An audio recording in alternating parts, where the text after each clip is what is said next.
Welcome to the Small Giants Virtual Workshop. For our topic today and our speaker, we are really excited. Carl, who's probably also in the top of your screen somewhere, he's been a fan favorite for good reason. We're thrilled to have him here today. Welcome, Carl. I'm going to let you take it away. Thanks, Rachel. Fun to be here to see people all over the place. Quick introduction to me. I'm the founder and chairman of Atomic Object, a company that designs and develops custom software. We work with all different industries and big companies down to little startups and quite a range of geography as well. So I'm going to jump right into this because there's a lot to present, and I want to leave plenty of time for you guys to do some work and wrestle with these notions that I'm going to be talking about today. I'm sure it's not a surprise to anyone to hear that culture is a competitive advantage. It's actually Atomic's main strategy is to be very attentive to our culture and to make sure our culture supports our business. So I have thought about this a lot, about how to define it and how to communicate it, which doesn't mean I've always done it well, but there's an awful lot to know about your culture when you think about it. And you can know one piece and not know another. So you could clearly know why your organization exists, but you don't know how people behave necessarily. Or you could have a great definition of their behavior, but not know what they are working to accomplish. Having a framework for this would be a really handy thing, I think, because culture is a super squishy word, as you can imagine. And this is really hard work.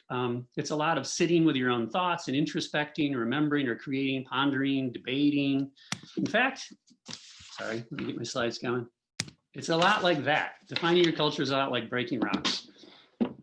But it's hard, so it's hard work, but it's totally worth it. And it's totally worth it because it helps you, by making a few big decisions, it helps you make lots of little decisions on things like hiring and firing and policies, promotions, prioritizing work, creating new traditions, allocating capital, all that kind of stuff. So it's well worth doing.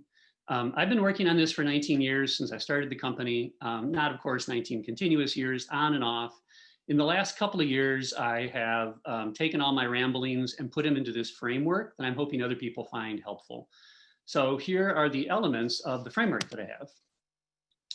There's 6 elements: purpose, traits, values, vision, mission, and goals. And one of the really important things about this framework is that these are all very distinct elements. And I think that's part of the confusion when you start doing this work, is when you get overlap, it gets really confusing to know what you should be doing. So, and on the screen right now, these are ordered from most abstract to most concrete. One thing I learned is that having really clear definitions helps a great deal when you're getting more than one person doing this work. I can imagine that many of you, like me, have participated in vision mission exercises, and you spend the first half of it debating what's vision, what's mission. This is the kind of thing that you want to avoid because it's not very productive. So first of all, purpose.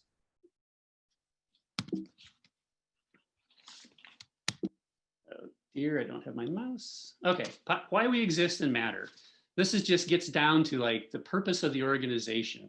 And not just like why we exist, but like why does that matter to the world? I think that's an important part too. Traits, defining characteristics of the individual and hence of the organization itself. People in an organization tends to have common traits. Our values are how we act. This is our behavior. It's what we expect of each other and the organization. Our vision is what we want the world to be like. And our mission is how we move it in that direction towards our vision. And then lastly, our goals are the really specific things that we're working on now. It's what are our priorities and what we want to accomplish. So I show them, here, abstract to concrete, but I think you could flip it upside down actually and make it look like this. Upside down actually makes it work better. You got the purpose as your bedrock, and then you've got your traits and your values, who you are as people and how you behave and expect from each other, your behavior, as pillars that hold up the vision and mission of the company. And then on top, the most dynamic layer is the goals, the actual things that you're working on to achieve this. Manageable chunks of work, in other words. So I have to confess, I didn't like sit down 19 years ago and develop this and then apply it, right? This came together after bumbling around for 19 years or maybe 17 years. Let's look at purpose, first of all. I want to talk about those bottom 3 first. So purpose, I think this group of people probably doesn't need to be convinced that purpose is an important idea. You're starting to see this all over the place now. You see BlackRock announcing they're going to invest in companies that have distinct purposes. I think the millennial generation cares a great deal about this. I think stakeholder capitalism has a strong element of this in it. So found it surprisingly tough to define. And that might be because Atomic is a service provider. We don't have our own products and we work in all different industries. So it's not easy to just like pick out what our purpose is. I've worked on it over the years in order to do marketing, to define what we're not, to protect what we are, to wrestle with growth. And as I learned more and more about it, I realized when I'd gotten it wrong and I had to change it. So, ideally your purpose should last the lifetime of your organization. It's really tied to the founder and it should speak and motivate to everybody in the organization, which I think is a common error sometimes to pick out one kind of a job to really speak to. My journey is embarrassingly messy.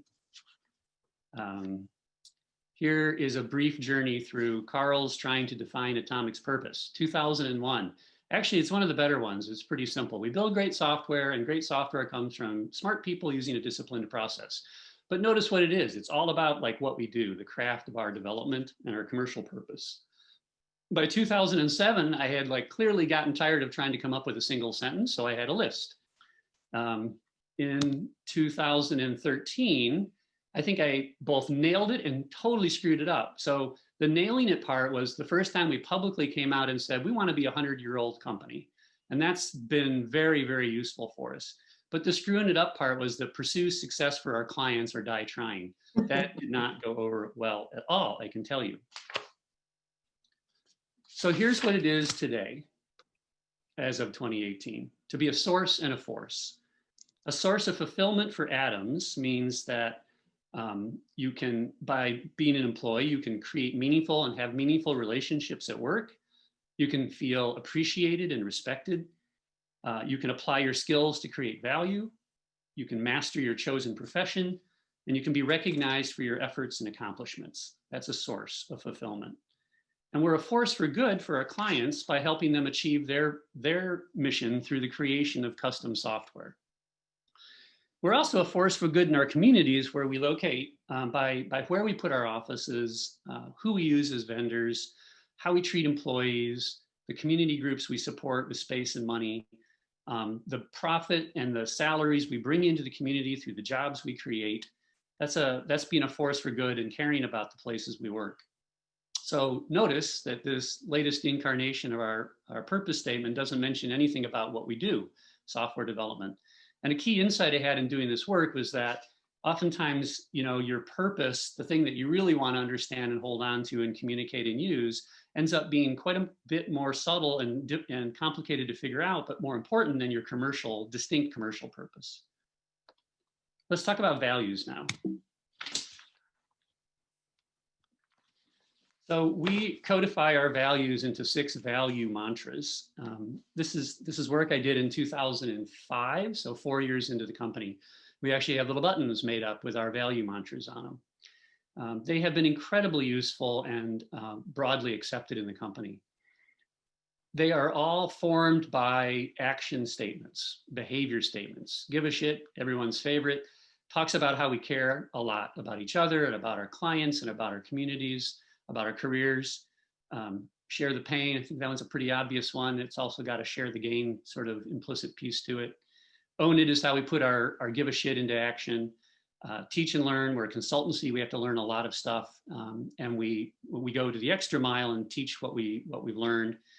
Those are the first 4. And then a few years after that, I recognized, gosh, we are so keen on transparency that we really should have this as a value. So we added act transparently. And then the most recent addition was probably 5 years ago now. Think long term is another one where it was the water we swam in. We were hardly aware of it, but it's also really, really important and has a lot of value. So our values are not meant to be complete or comprehensive. We don't have a mantra like act kindly, even though obviously we expect Adams to treat each other with kindness. I want to look at think long term in particular, because it's really a nice example of the utility of a value mantra. So 5 years, 6 years ago, we were running out of space in our Grand Rapids office and we were looking for a new space.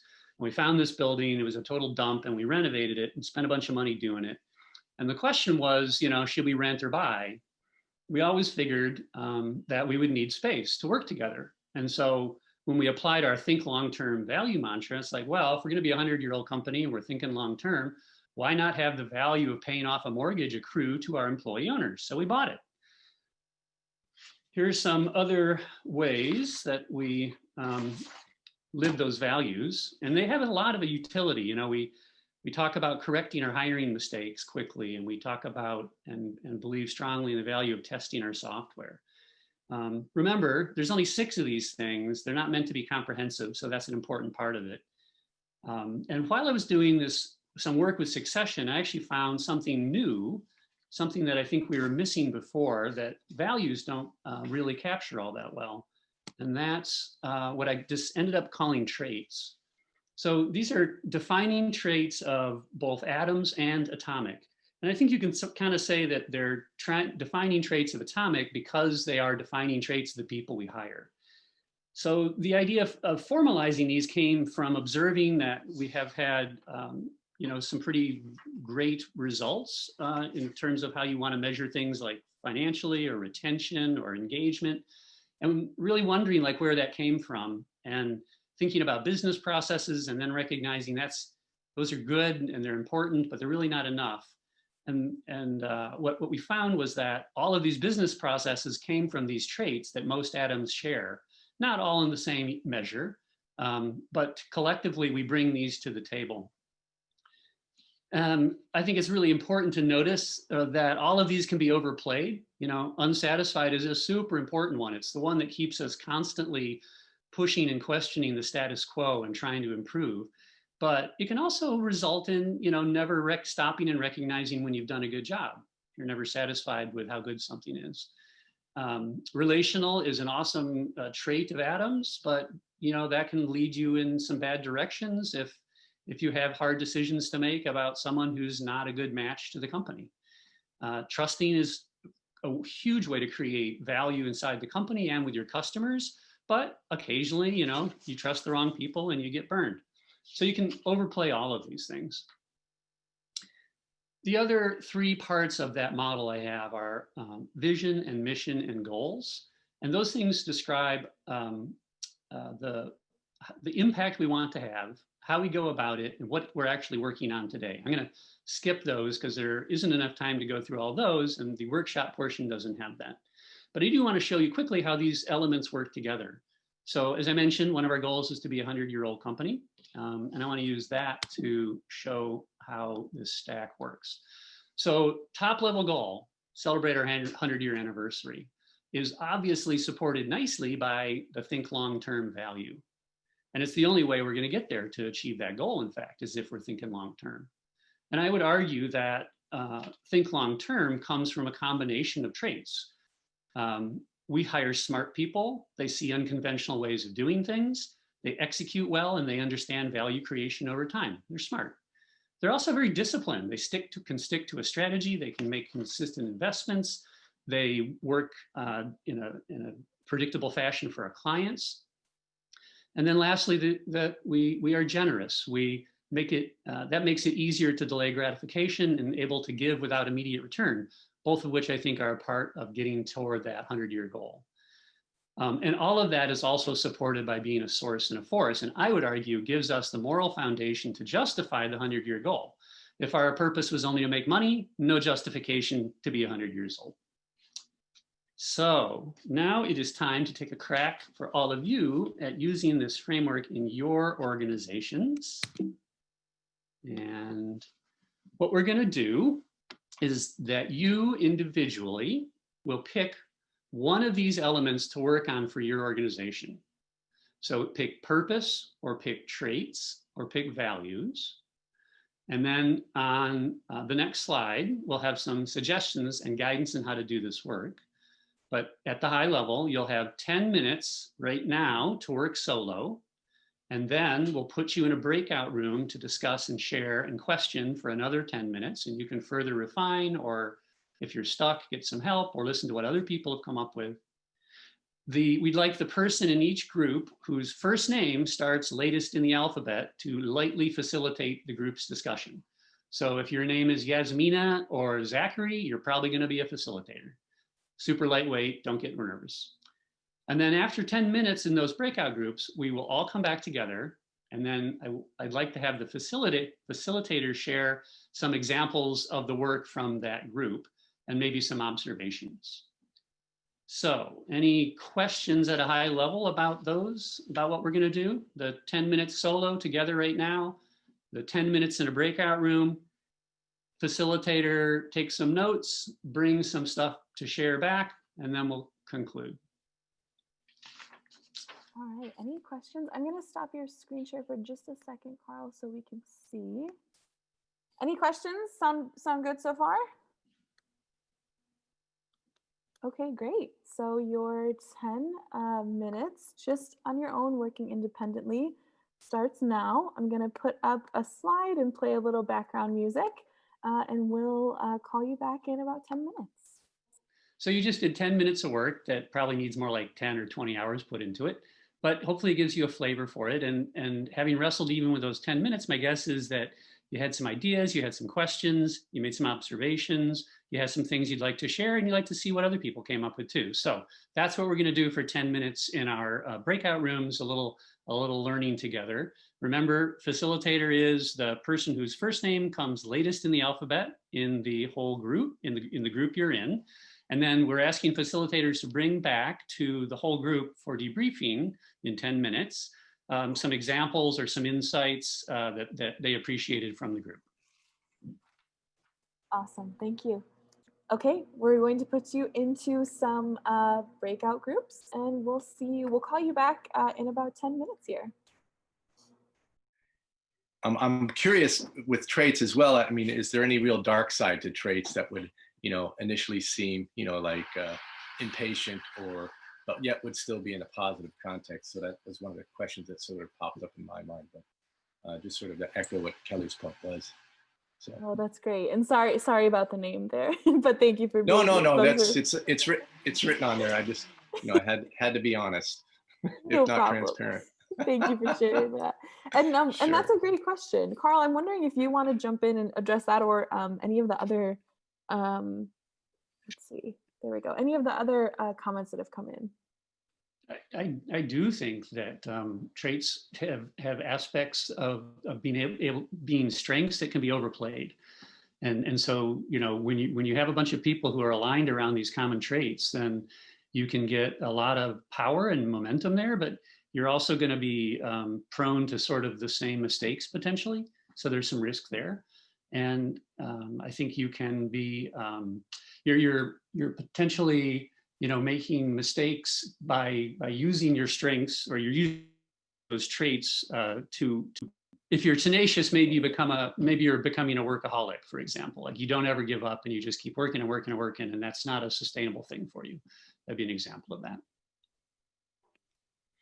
Just a quick follow-up, Carl. So the idea of like a positive can become a negative. Have you ever seen a sort of making a weakness into a strength where a negative trait is actually flipped into a positive? Ooh, I have not. That seems an interesting idea, though. I've not. Can I share? Our company does a behavioral assessment survey for our new hires as well as our existing employees, and we've learned that through 4 different distinct behaviors, it just brings us awareness, and we use it as a strength-based test. But even though some of them register or measure maybe more dominant, less patient, we identify those as being valuable traits because it brings a different perspective to the table. So we celebrate those just as much as we do all the people that have the same positive traits, if you will. So I like that. Yeah, that's great. Thank you for jumping in with that, Jennifer. Let's see, Tom, I see your hand next. Why don't you go ahead? Yeah, thank you. I just got a question of Jennifer. Those behavioral assessments that you do, what tools do you use to do those? we have an outside vendor called PDP Global that we use. I recently sat in on a one-on-one call with another coach for predictive index. She does a very similar thing. I'll be happy to share their contact information with you so you can learn a little bit more about them. Thank you. I'd appreciate that. Share it with Rachel. Thanks, Rachel.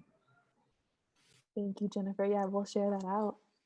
Anyone else from your groups to share? Yeah, I see Ty, and then we'll go to Jeff. I'll be happy to. So I had the pleasure of getting to know Eric Rieger and Heath Rust. And so Eric, in particular, I learned from, and as you described, your mission of protect, unlock, and empower human potential. And so Eric runs an IT and security company. And so the protect clearly speaks to the mission part of it, but then also unlocking and empowering human potential speaks both to the customers they serve and also the employees that they have. So as the thing that I've struggled with in my own organization is being able to, I guess, articulate a vision. And so one of the disciplines Eric described was that he would touch on that every week in the weekly huddles in his organization. And so I was just inspired by that. I had a big takeaway from that. And then Heath shared that he's part of a 6,700 employee organization. And there were some similar themes, both kind of in the IT space and, around protect, quality, and serve, and have a work environment that preserves dignity and respect for all of the employees. And so anyway, it was just, our discussion was a little bit more around kind of purpose, and it was a fascinating conversation. I learned a lot. So thank you, guys. Excellent. Thank you, Ty. Jeff, go ahead and unmute yourself. Thank you. Well, I can say that Heron I don't think he was a Zoom crasher. He was in my group. No. Okay. I think he meant to send me that message and he sent it to everyone. So, okay. All right. for what Thank that's you for worth. clarifying For that. what that's worth. And it was just Yes. him and I, and there wasn't enough time. Okay. So, for sure. I think what I looked at was, Heron is looking to build something. So he's excited about what he's going to build. So he went to purpose. And we had a lot of discussion around his purpose and his new thing.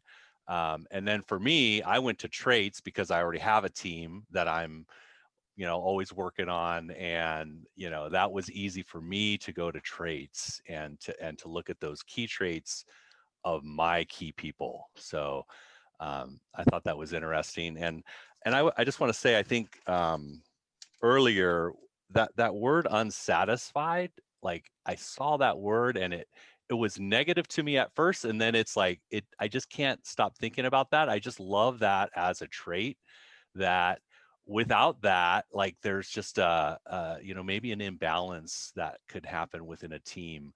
So I'm gonna do some more work on that, just on that word, and look at my team and kind of try to apply that and see who has that, who has that trait. I really like that. That's cool, Jeff. I think that's one of the things that gets you, to the 100-year goal, because if you become satisfied in the world with how things work and the world changes, you're going to go away. So in order to be resilient and flexible enough, I think you have to, it is a single word to fit the pattern, but originally it was, relentlessly dissatisfied with the status quo. Yeah, that's excellent. You can go a lot of different directions with it, and I love that about that word. Thank you. It's a great one. And we'll reach out to Heron. We right at the beginning of the quarantine and the lockdown, we were Zoom bombed. And so we've got everything locked down and want to make sure. So we'll reach out and share this with him. Thank you for clarifying that, Jeff. No problem. Let's go to Mish and then to Tony. Hi, it's Mish, and I think we also had a cosmic moment, Kirsty and I. What we do is just so aligned, and we both picked purpose. If I could just have you read your purpose statement real quick, Kirsty. You got to unmute. Oh yeah, sorry. To create places where people belong because they can see themselves within their organization and how they affect their community because of their organization. Yeah, so if you put that with my purpose statement, which I thought was just the perfect alignment, was empowering others to have triumphant success at choosing people into their lives.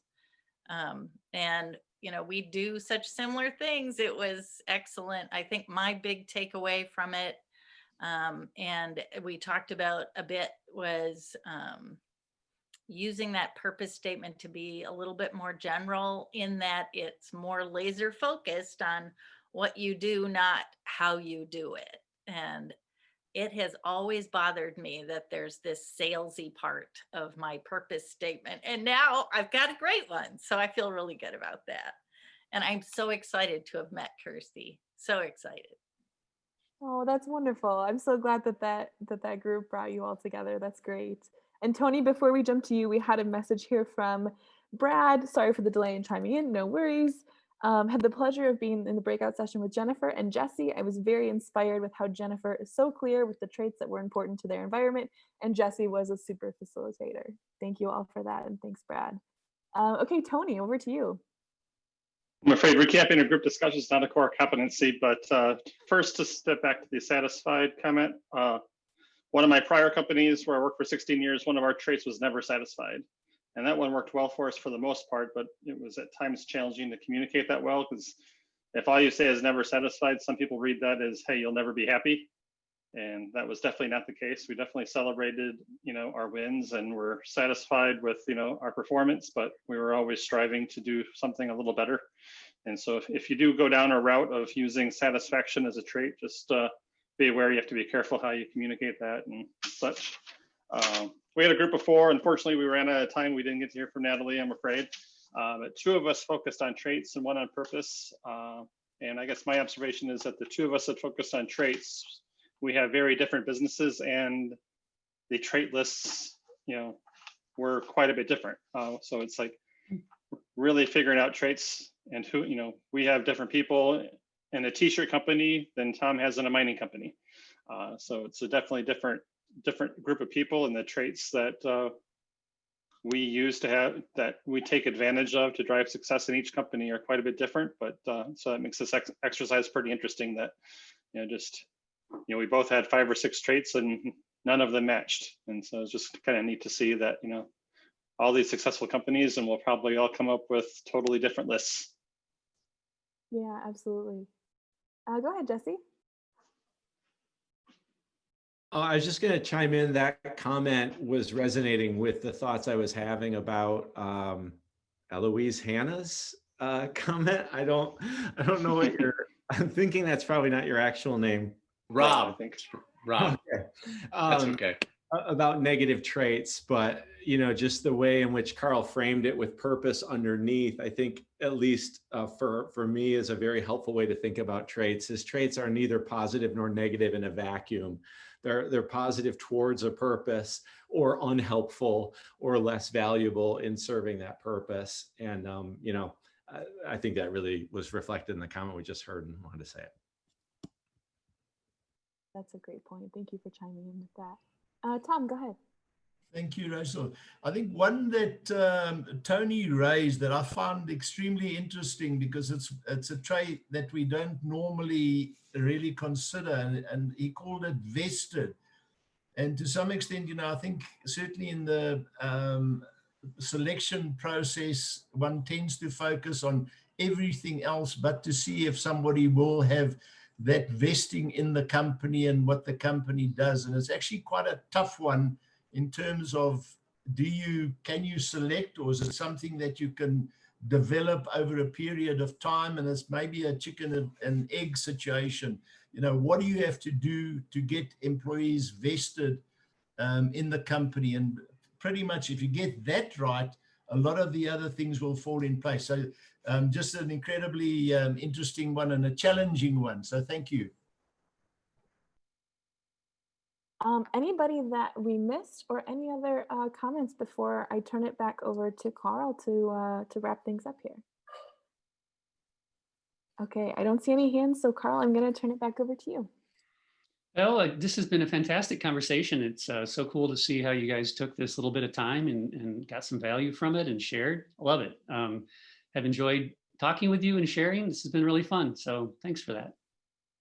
Awesome. Thank you, Carl. Thank you, everybody, for joining, and especially for sticking with us with the breakout rooms. We know those can be a little nerve-wracking.